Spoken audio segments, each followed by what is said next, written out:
Now, breaking news, people, because from the 4th of August 2025, it will be flagged if it's the case that you leave the country more than 3 times. So basically, on the 4th time, it'll be flagged and then investigated and looked into.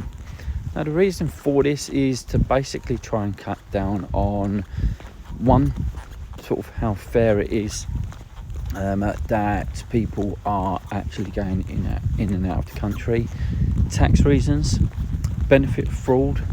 Now, don't get me wrong, of course there is an element of, there are people that do cheat the system. They do cheat the system,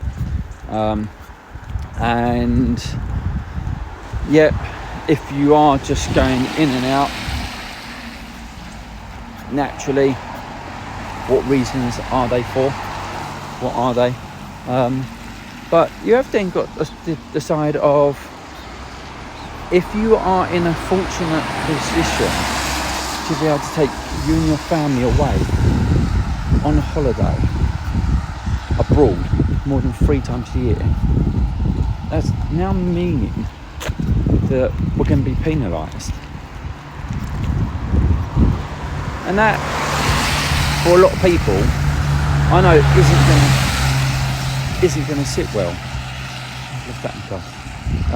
Because the reality is we all work hard.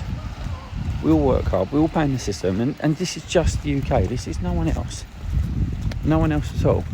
So if I wanted to take my family on holiday abroad 4 or 5 times a year, the 4th and 5th time, that's going to be looked at, that's going to be questioned, and obviously if that's being looked at and questioned, no one should be made to feel like that. So I think it'd be interesting as well for those that travel abroad for business.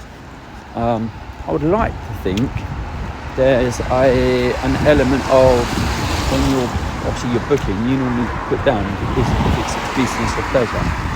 So they'll be able to clearly see if your job entails you to be going abroad, different countries during the course of the year, let's say 5-6 times a year, let alone any personal holidays, then that is just put into the category that, yeah, that is business trips. But then, let's be honest, if they're trying to penalise us in that manner, that for personal use, why should it then not be the same for business? Because let's be truthful, that some businesses could be doing things that they shouldn't be doing. It happens, it does go on, that is the fact. The facts are there. So yeah, I think it should be across the board, completely across the board. So what do you all think about this, and how does it all sit with you? Because just goes to see, I don't know, another form of, what's the word I'm looking for? Control again. Because you and me have the right to be able to go away on holidays as many times as we want. Not that we can afford it, to be able to go away sort of abroad 3, 4, 5 times a year. But you get what my point is. Let me know what your thoughts are in the comments.